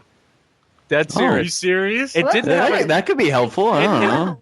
It didn't have a diagram, but it said exactly this is what the clitoris is and this is where you can find it. And I have to say, at the time, the sex talk overall is actually horrible, but that part of it, in some ways, I was like, it felt weird because it's Elders Quorum. But on the other hand, I was like, no, this is good. Yeah. Yeah. I think a lot of women would appreciate that later. But yeah, women would appreciate that. Yeah. Husband's going home. So tell me about this clitoris that you have hidden. Yeah, exactly. Secret. But you know what? They would be like, what are you talking about? I think that's part of the problem. Ugh, so I think, and I think this on the original Family Share website is like probably to me the most problematic because it's all about what's going to kill your kill your marriage and destroy your husband or whatever is withholding physical affection. It's like men crave and need physical affection with their wives. When you constantly decline intimacy, it wears on them. It's like, what?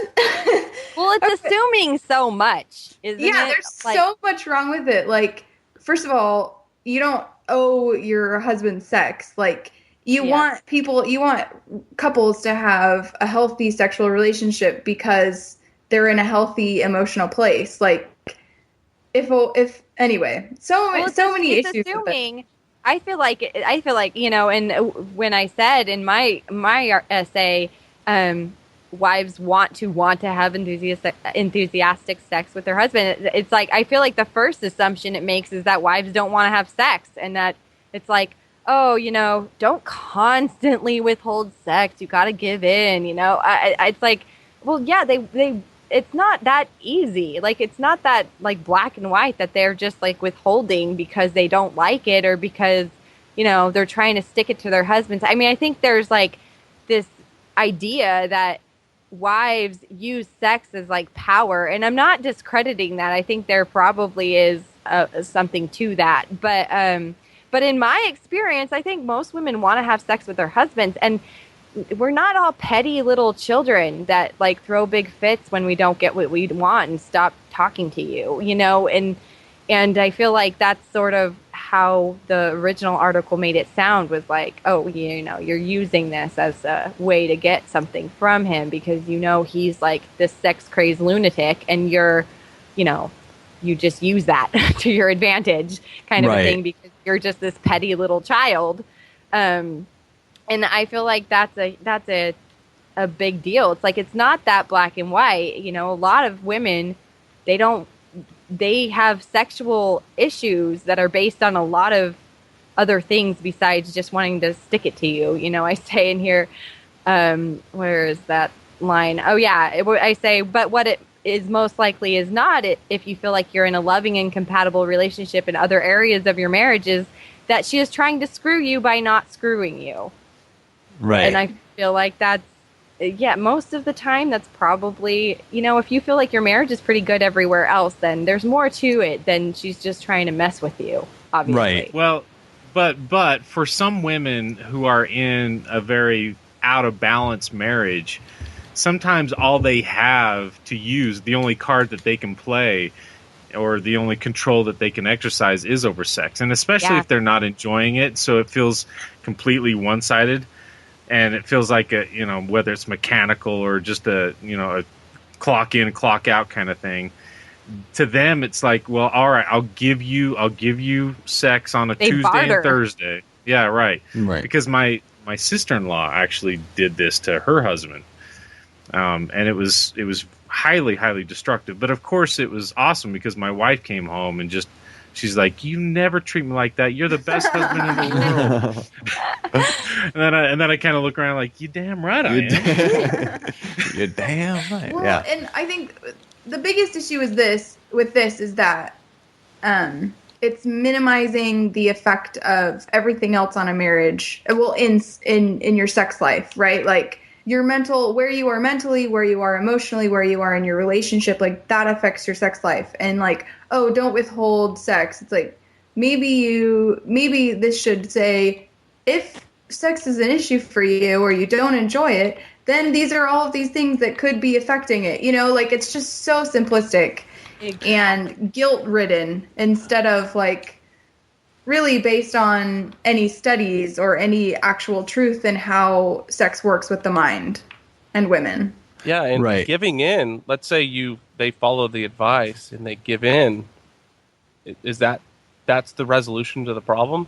So they get sex and you're giving in, that's now all is well in the marriage? Right, it doesn't fix anything. Like, it doesn't, and it's not going to make their sex better. You know, like if one person isn't really totally into it, then it can't be that. I mean, that's not how you connect. You know, it says, oh, it's about a sacred tool to draw you closer to one another and God. Like, that can't be functioning if the reason you're having sex is you're quote unquote giving into it. Right. And I think, I mean, she doesn't say giving into it, so I shouldn't say quote unquote. Right. Well, the general you. We can have a straw man out there. Straw man. She quoted the straw man and beat him. That straw man didn't stand a chance. So, well, I mean, and I feel like these expectations, especially around sex and sexuality, I mean, I feel like not to be a men's rights person, because I'm definitely not one of those, but they're harmful for men as well, in terms of like there's this stigma against male impotence, and there's stigma and there's this expectations that men are these sexual animals, wherein a lot of times, like, you know, men can be very sexually sex can be incredibly emotional. Not can be, or most of the time is, but they don't acknowledge that, or they're not necessarily encouraged to acknowledge that. Mostly it's just the physiological aspect that's emphasized, and that's something where nobody's best interests are being served by painting these caricatures of sexuality in terms of gender roles. You know, everybody's getting hurt. Like, why are we doing this to ourselves? Yeah, it's reducing everyone to a stereotype that is just really fixed. There's just a fixed point where we're supposed to all sit as men and women on this like sexual spectrum. And the thing is, that point it changes from person to person, and even throughout like your life. You know, you're going to be more sexual in some phases of your life than others, and you know, I feel like when you're just laying it out, well, women should be and are like this, and men are like that. That doesn't take into account like any of the other, you know, factors, like Erica said, that come into play when you are feeling sexual or not feeling sexual. So Right. I think you need to be. I really wish, instead of just this, well, you know, give in because it shows your husband that you love them. Instead of that mentality, I really wish it was more, I guess, reinforcing that changing, like that fluidity, I guess, in sex, where, where, you know, you need flexibility. You need flexibility within your marriage and within each other. Like, you personally need to be flexible sexually, but also like the relationship needs to be flexible and be able flexibility is good. Sexual necessity, definitely. Oh no, I'm sorry. Oh. Speaking of enthusiastic, right? Let's just say I had a baby 5 months ago. So, like I said, Wow. you know, you need to be open to the different phases in your sexual life. Right. Anyway, I think we're giving way too much away. You could totally cut all of that out, actually. Okay. All right. So should we move on to number 5 while it's still awkward? That's good. Yes. Believing that women are juvenile enigmas who must be appeased and controlled.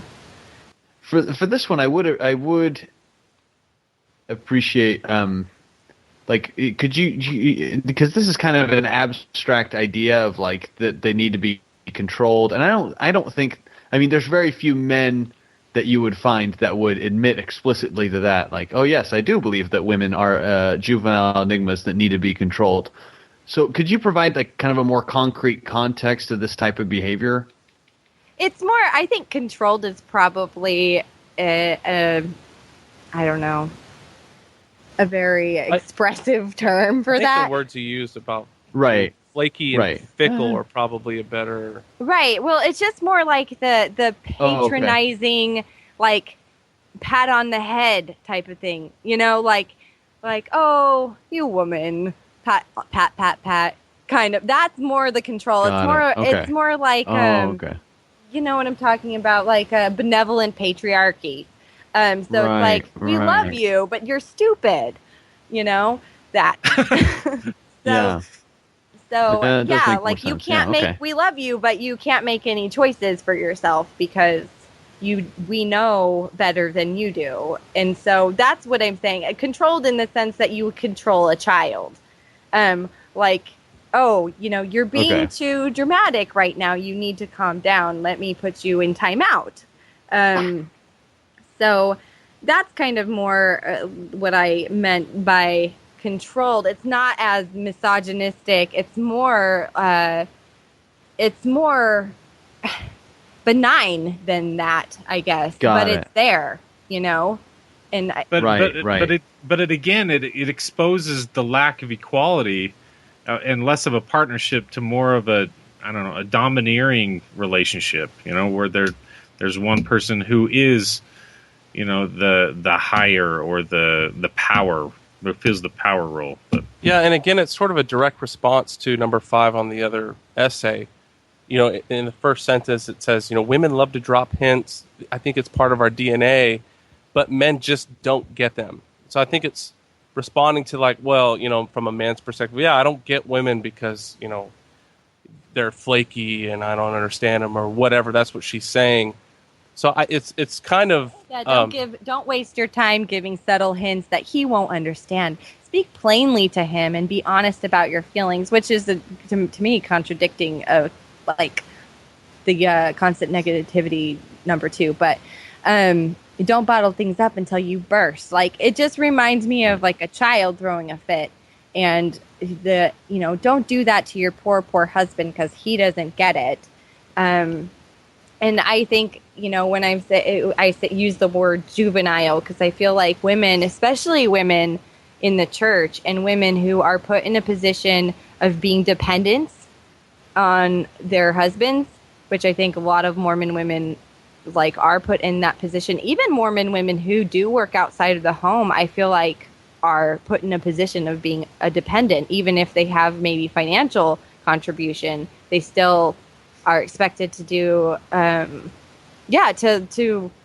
man presides. They're still expected to abide by whatever, his final say is, I guess.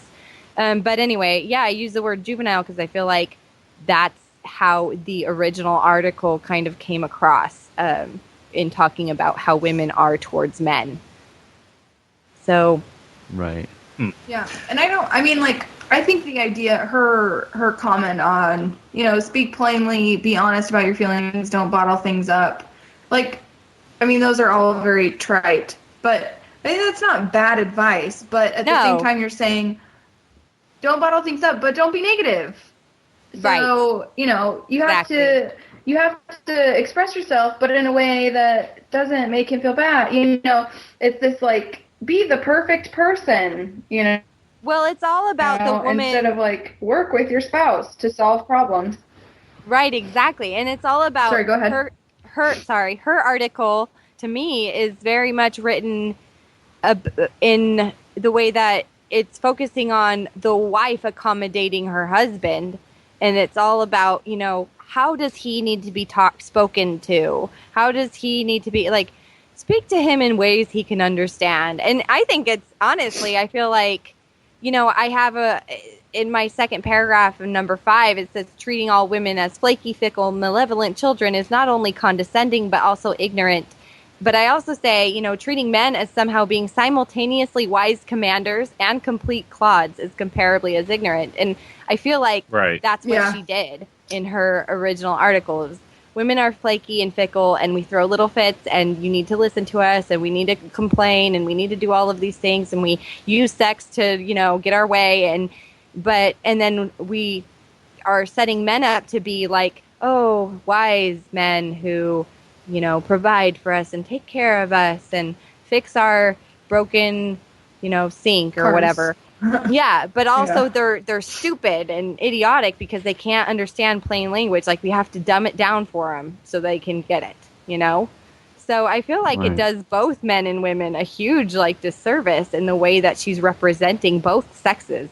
I think it's going to be hard for our generation, but totally possible because we've started this conversation and our forebears have started this conversation of feminism and equality and understanding of men as well, and not just drawing them as stupid controllers, which doesn't make any sense either. But I think it is difficult it's going to be difficult for us to reevaluate and redefine what these marriage relationships are, and also in gay marriage and also in all these things. But I'm just thinking it's going to be difficult to reorient the way we're thinking, because even young people are speaking in a way that's so out of date, and so it's how can we as feminists change that? How can we as feminists make sure that men and women understand what we're saying in a way that doesn't turn them off? How can we convert people to, what we see as, I don't know, as understanding where we're coming from? Well, I think that's part of what I was getting at the beginning was what changed for you guys between the time when you would have read this, because there was a time in my life that I would have read this and been like, this is genius, this is right on the money. And something really changed in the way that my whole worldview updated in a way where I read things like this and they just seem so vapid and so empty and so full of fluff and lacking substance and full of platitudes that I don't. Yeah, exactly. But in another, what changed about my mentality? What is that gap, and how can we kind of bridge it the way that Erica was talking about to gain those, to get everybody kind of on the same team of let's not all subscribe to these really narrow kind of arbitrary gender roles and just do what works for everybody. Right. Yeah, I mean, I feel like the way, to address your point first before I jump ahead, for us, I feel like it's just a matter of seeing everything, changing everything from being black and white to being like multicolor, you know? It's just, it's like, I mean, I know a lot of people use this analogy, but it's that, what's that show called where they're all in black and white? Pleasantville? Is that it? Yeah, Pleasantville. Have you guys seen that show? Yeah. So, you know, there are the whole town's in black and white, and then somebody sees in color, and then everything, then they can't go back, and everything's like so much more deep and complicated and beautiful in color, and they can't go back to seeing in black and white, and that idea just ends up spreading until the whole town's in color. So I think that's what happened with us. I feel like, I mean, Daniel can speak to it too, but we went from a very simple, like, here are the 5 ways, like BuzzFeed, you know, proclamation to the family version of the script that I talk about, to this like multicolored, very dimensional, very complicated, very unique perspective on, you know, oh my goodness, there's so many more ways besides just this one way to live our lives and to be happy and to exist in our relationship and be parents and, you know, contribute to society and our community and all of those things. You know, it's just like a world opened up for us. And once our view changed, it was sort of easy to sort of just get rid of that black and white, narrow, simplified, vapid thought process and see each other for like much more complicated individuals who need to be taken seriously on an individual level. Yeah, but I totally agree with you. And I think I agree with you that, you know, the color, seeing in color is better, right? Because gives more variation, it gives more complexity, but it's harder, right? Like we need to get men and women, but especially men, to like I don't know, to see that color sometimes. And I'm sure it was hard, you know, to kind of move your husband towards that, and, you know, for Jake to change his way of seeing some things. And of course, it's not like I was perfect being, you know, I'm a woman, therefore I understand everything. Like, I need to change my way of seeing things too, but like, it's hard. I don't know. Yeah, I mean, I don't know if I have anything really new to add to that, other than I think it just starts with the question of why do I believe this, and that started with my core beliefs in religion and just spread from there. And so, you know, why do I believe that motherhood is the most divine thing, and that entails them staying home with the kids? Why do I believe that? And I think once you start doing that, and that's a thought process that, you know, we went through with the church and with gender roles, but also with my marriage, but also it's still going. It's still like, even when it comes to feminist things or whatever, I'm always still like, why do I believe this? Like, and so, you know, I think it's easier, like you said, to go back to the BuzzFeed, the original 5 points, because it's a template, and templates are easy, and you don't have to dig into the why. And so, yeah, I mean, everyone likes templates, right? I mean, if everybody was as easy if we were all the easy humans that original article made us out to be, then yeah, it would be easy. Like, just follow this list and you will have a perfect, wonderful marriage. But the thing is, no one is like that. And it's like we treat our intricate, complicated identities as being these simplified things that they're not. And I don't know. And for me, I mean, I was never that satisfied in that role, and I never really, that's never the role I really wanted to be in, was this, you know, obedient stay-home mom type. It was more just what ended up happening to me with.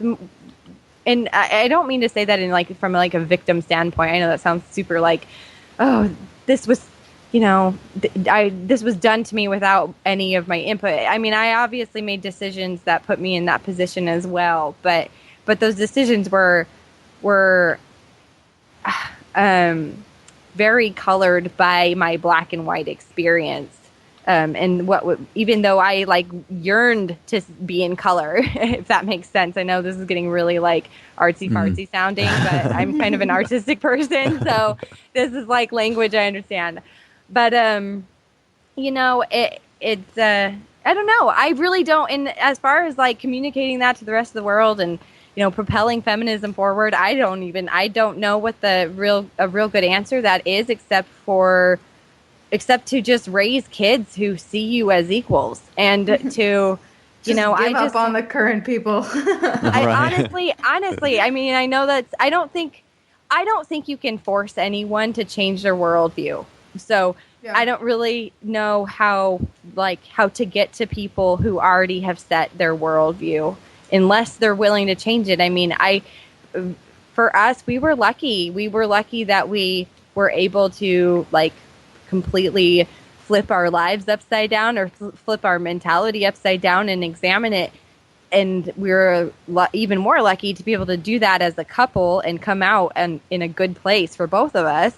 And I don't think, as many people as should probably end up with that kind of luck. But I mean, and that's a hard thing for people to do. And I honestly, I don't know. I don't know if we can change the current adults in adult relationships. I don't know if we can change their minds. I mean, I have conversations all the time with people who, follow this script pretty closely, and they don't see, like, it's funny because on the one hand, like, I'll hear women, especially the wives, like, I can hear the kind of powerlessness, the sadness, the I don't know, frustration in them.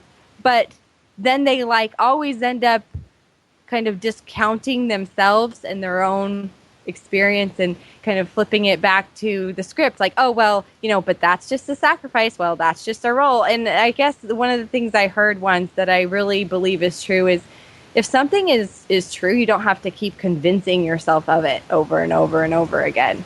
And I think we spend a lot of time, at least I know my experience growing up in the church was I heard a lot of people telling me how great I was as a woman because I could have babies and be a great wife and help my husband and all of those things. And it's like, if that were true, then I would feel it. And I don't feel it. And you keep telling me that it's true, but I'm not feeling it. Right. But yeah, as far as like, I don't know, as far as propelling this ideology forward, I just say I'm in a, we are in a place in our relationship where I feel like, although I do stay home right now with the kids, I have, definitely branched out in other areas I want to pursue. I am frustrated that I wasn't able to do that before now. I am frustrated that I put my life on hold to do these other things. And some of that was in my control, some of it wasn't. But I'm trying to do what I can now so that my kids will see me as more of an equal to my husband, and that they'll see him as also as an equal to me in like the other areas. So right. he's picking up the slack where I'm leaving it off, and I'm picking up the slack where he is. But. Right, that's beautiful. Yeah, I totally echo those things, and I think that's a good way of kind of wrapping all this up. Is there any other advice? I mean, there is one other question, but I wanted to throw at you guys. You can take it or leave it because I feel like it's opening another can of worms. But what was the catalyst for both of you? You said it was about 5 or 6 years ago where you both kind of let out of the church. Was there just one particular thing where you're like, that's it, we're out, and then you guys went together? Well, for me, I can tell you, I was one of those people that leaving the church was relatively easy choice for me. I never really felt great in the church, and I feel like I've been a feminist since the day I was born. I don't know where that comes from. I just like had this sense of inequality from when I was little, and I was really uncomfortable with it. And so I don't know. So for me, it wasn't quite as difficult because I was sort of I don't know. I wasn't really like a stalwart Mormon, although I probably appeared to be in some ways on the outside. I really did not fully like buy into everything. So for me, it was sort of just, I'm Mormon because it's what I know. My feeling really was like, I'm Mormon because it's what I know, and I don't think there's necessarily anything like better as far as religion goes out there, so might as well do this, you know? Right, right. So, and that was problematic in our marriage because Daniel did want me to be more spiritual, and he wanted me to buy it, and I didn't really buy it, and it was problematic in our marriage that I wasn't as Mormon as he kind of wanted me to be, I think, but yeah, for me it was kind of waiting for him to, I don't know, not. So that's believe it. awesome. So you were kind of waiting on Daniel. So when Daniel decided that it wasn't true, and he's like, "I think I'm done with this," and you're like, "Yeah, awesome, let's go." Well, yeah, I mean, it was actually right before that conversation. It was sort of the opposite. I think she was trying to be better, and she better started as like doing like Mormon-y things. Yeah, in terms of spiritual things, and so she noticed that I was kind of pulling back, and so she's like, "Hey, I noticed that you're sort of checked out spiritually. What's going on?" And by that point, I had been, like really reading a lot and science stuff and church history stuff, and so that's what Daniel was a brother Jake too, for sure. Like for sure. Yeah, full on for sure. And so I had that conversation where I was like, I don't know, maybe this isn't true. I definitely don't think the church is what it claims to be. That was sort of that conversation. And it was very easy for her to have that conversation with me because it was like, hey, I trust you, and you know how I feel about certain things, so let's do this together. So she was very much willing to do that. But yeah, before that, it was always a point of contention because I was always like, hey, I got this polygamy thing figured out. Like, why won't you accept my answers? I've thought about this, Right. I mean, so yeah, you're smacking down your priesthood. You know better than me. So you've received the divine revelation that all will be revealed in the next life. Yeah. So anyway, so that was where we could actually the logical inconsistencies that I was starting to see within my own worldview and within Mormonism was starting to unravel. And then when I thought it started in the MTC. Not in you mean when I was teaching at the MTC? Yeah. Yeah. But anyway, so it was sort of a slow progression. And once we had that conversation, then we could both sort of go in together. And that made it where we're having conversations about everything together.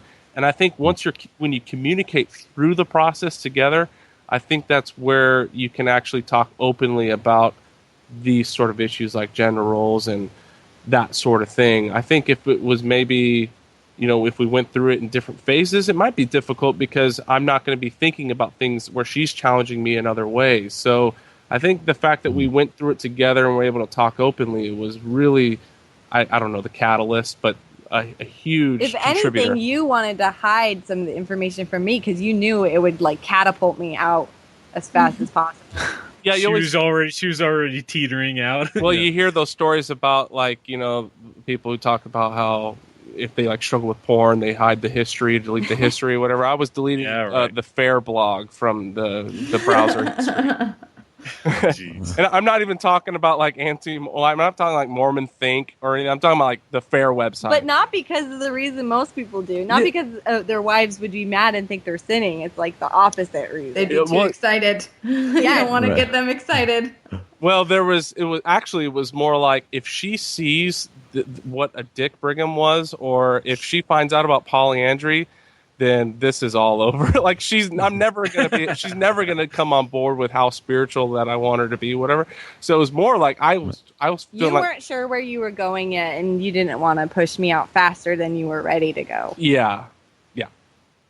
So it's all about your comfort. I'm just kidding. No, I totally understand. Totally understand. You're so right. You're honestly so right. And I did go into this very, very, very selfishly, and and that's sad, and that's why it was so great to have that conversation, because it just opened up. Open communication that didn't happen for so long. Honest, open communication. Right. For me, having that conversation, when I asked him, like, what's going on with you? And he opened up to me, I literally, like, had a grin on my face. And I think I let him talk for a really long time. And then I was like, I'm just so glad you're normal. Like, I'm so glad. Because I felt like in our marriage up to that point, I would express, like, frustration or doubt. And it would be like, I kind of get the feeling like, what is wrong with you? You Right. can't be thinking like that. Like, and so to see that he was like actually experiencing what I felt were like human, feelings and questions was such a relief Right. to me. So I was just relieved. I was like, I don't care where this goes. I'm just glad to know that like we're on the same page finally. Right. So yeah, we're lucky that way, I think. It was the best. I mean, that year of just nonstop podcasts and blogs and whatever, all the just barrage of information we were taking in, and we'd listen to podcasts like during the day, and then he'd come home from work and we would just like talk till like 1 a.m. about the podcast. Man, so that would be so cool. It was really cool. It was cool. I'm living via I'm living via proxy through you guys. I think it's so great. Oh yeah, it was. No, we are good. lucky that way. We are 'cause lucky. We hear lots of stories where it's not that way. So Yeah, apparently, yeah. It can go really badly. We have found out through, other people's experiences. So we are lucky. We're glad, and it's been pretty great. I mean, I do feel so much more like I'm like a equal contributor now to the family, as far as like I'm equally as valued. It's not just, hey, hang in there, just suck it up. I know this is crappy for you. I mean, I feel like it just for a long time in our marriage, it was just like, this is crappy for you. And I get that. Like, he acknowledged that it was crappy for me, but it was like, but, this is for the greater good. Just suck it up and deal with it. And someday in the future, maybe in the next life, when you're having like babies forever, you'll feel like it's all worth it. And now I feel sort of like, when he asks me, what would you like to do? I feel like it's coming from a real place. And we make decisions now much more based on, just like both of our goals, because, I've realized, this is my one life, and I'm the only one who can be responsible for how it really goes down, So I feel like I've become much less of a, just participant and pushover in that way. So, I mean, the way that you're describing like the difference now versus before, it seems like a lot of it is psychologically based. And I mean, not to diminish it, but like it's not as if your situation changed a lot. I mean, you're still at home and your husband still works primarily. But so what? I'm just curious, how did it change in the way? I mean, how did it change in that very tangible day-to-day way when it wasn't as if your lifestyle necessarily changed much? Yeah, well, and we're kind of in the throes of that, actually. Like I said, there were things that happened that we didn't talk about really during this podcast. That kind of, it's like there were things that have happened that I have to deal with. Like my son had special needs, and so somebody had to. It wasn't a choice. I didn't really even have a choice to work, even if we would have gotten to this place in our relationship sooner. I don't know if we could have changed the situation in a realistic way, just based on the issues that we were having to deal with our kids. You know what I'm saying? So, but I would have felt a lot better about it, though, knowing that it's not something that I have to do and something that we've come together and made the choice to do. There's a big difference in how the psychology plays into how you view your life and your situation, I think. Mm-hmm. But yeah, right now we're sort of in the throes of it. I mean, I really do have lots of aspirations and goals that have nothing to do with my kids and nothing to do with my house and my husband. And I actually really hate being domestic and being like motherhood is hard for me. I'm not a baby person. I'm not a mommy nurtury person, really. It's hard for me. It's been hard for me since day one, and it's not something that comes naturally to me. It's like I feel like some people are, naturally gifted in certain areas, and I do know people who are naturally gifted mothers, and I am not one of those people. I have natural gifts in other things that I would like to pursue as well, and that's not to say that like there aren't aspects of motherhood that I really enjoy. And I do feel like, in a way, I always get uncomfortable talking about, like, whining too much about staying home, because I know there are a lot of women who would make that choice, and if they could, so I never want to, like, come off sounding like, I had to stay home, and I don't know. For me, it was like blessing and a curse sort of a situation, but right. So, but was it more in like your husband's response to you and the way that it wasn't like, oh, it's fine because motherhood's great, but that's really hard, how can I help you, or like, how can we plan for the future to make you feel better about it? Like, is that what made the biggest difference? Is your husband's response? Daniel's? It has made a lot of difference, the way he's responded to me and the way he has created a space for me to be able to, like, express my concerns without him just saying, like, hang in there, or, well, this is the best thing ever, though. Come on, remember? It has made a big difference. But to be completely honest, I still, like, I am unhappy being a stay-home mom now, and I'm trying to change that situation now. But it's hard. I don't have, because of the choices I made, and because of this script that we were told to follow, and because of just, like, the situation that happened to me with my son being born early and all of that stuff, I have sort of been put in a position where I've been stunted in a lot of ways. And so it's a lot, like, to just jump into the world of, like, a career world now is a little bit harder for me. I didn't graduate from college. I didn't pursue anything really after my son was born. It was sort of like I had to take care of him. And so, and now I have 2 other kids, and and so, just recently, within the past few weeks, I've gotten a babysitter for my kids so they can have time after school. They go over there. My 2 youngest go over there after my middle 4-year-old gets home from school. And so I can have time to work, and that would never have happened before. It's like neither one of us would have let that happen before, because it's like, oh, well, we're spending money, and, like, you could just watch the kid so we could save that money, and also, like, don't let somebody else raise your kid. That whole mentality that, like, that's, like, it's, to me, at least growing up for me and Daniel both, I think we were sort of taught, like, daycare is like a dirty word, so right.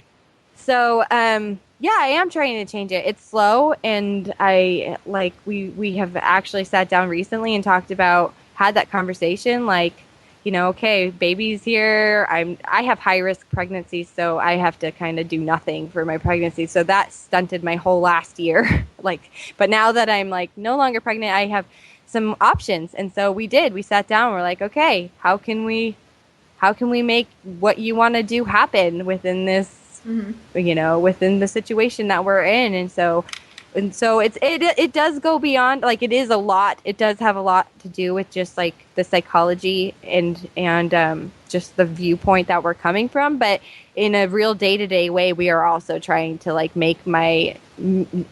I'm trying to be successful in other areas of my life. So, right.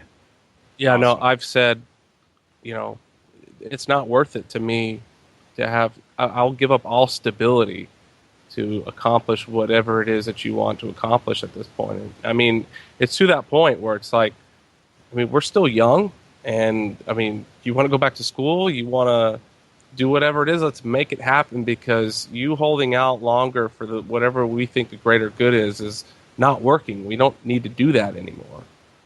So, right. And never should have done it in the first place. Right. Never should have done it in the first place. Yeah. Yeah. No, that's beautiful. Anyway. Well, I think this is a good place to end, but unless there's something else you guys want to add, or whatever.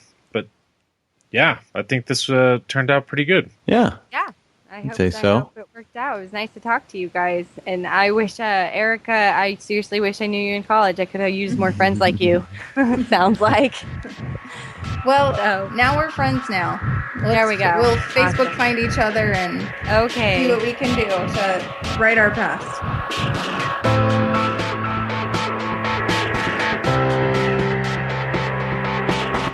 Hi, this is Ginger. I live in hot Arizona, and I was told to make sure that my first F-bomb really counts.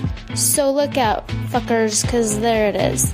You can comment on this episode on the website infantsonthrones.com, and if you really like what you hear, give the Quorum a 5-star rating or a small comment on iTunes. I did, or will. Anyone for the closing prayer? Filled my cup with the rising of the sea, and poured it out in an ocean of debris. Oh, I'm swimming in the smoke of bridges I have burned. So don't apologize. I'm losing what I don't deserve. Didn't he say something like he'd give you $1,000 if you married me or something like that? Oh my gosh. My parents have always liked Daniel more than they like me. He was just. I'm serious. Yeah. My dad. No, this is a total side note, and I don't want to sidetrack us, but dead serious. My dad told me that I wasn't good enough for Daniel Rawson at one point. What? When I was He's sarcasm. No, my dad is a sarcastic son of a bitch, but that was not one of the times. That was dead But serious. even in sarcasm, you do not say that to your daughter. That's really ridiculous. Do you know what's funny? What's so sad though is like I believed him, and this was all in the context of like I was up at BYU Idaho, which is North Korea, in case anyone is interested. And if you ever want to do a podcast on BYU Idaho, I have things to say. But anyway, that would be good. Have you done one on BYU Idaho? I mean, No, we haven't. we haven't. Oh wow. See, I don't BYU know. Idaho is such a special place. I mean, nothing compares. But yeah, anyway, so I was up there at school, and I ended up coming home. I just like had kind of not like a mental breakdown, but I came home because I was having like issues at school, and it would just, I had quit my job. Anyway, there was this guy after me, and I didn't like him. I broke his heart. I felt bad, and I came home. So I came home for like a couple weeks, and while I was there, my dad, he like did like a PPI, whatever the female version of that is, but I told him, like, he asked me, are you paying your tithing? I'm like, oh, most of the time. And he's like, are you reading your scriptures? And I'm like, most of the time. And that to him equaled like I was a terrible person and I wasn't worthy. And he knew like Daniel was one of the guys that was kind of dating. And so that's when he told me like, well, you're right now as you are, you're not you're not worthy of Daniel Rawson. So, and then he took 2 weeks off of work and read the Book of Mormon for 8 hours a day with me until I was worthy of Daniel Rawson. So what the heck? Yeah, yeah. Isn't that awesome? So yeah, it's so awesome. And you know what? And you know what's funny about that experience is it's actually kind of like it's so messed up, but like that was like. People have asked me when I tell them that story, like, oh, well, did you gain a testimony of the Book of Mormon? Because that's what he was trying to do, is like, have this deep, meaningful experience with his daughter to gain this testimony of the Book of Mormon. And honestly, I really didn't gain any testimony of the Book of Mormon. I seriously barely remember it, and I don't even care. I didn't care then. But I did gain a testimony that my dad loved me. And that was like the big takeaway for me was like he took his time off to like try to help me, even though it was in a weird way, in his weird way that I'm sure I need to see a therapist over. But still, hey. Thank you for listening to Infants on Thrones.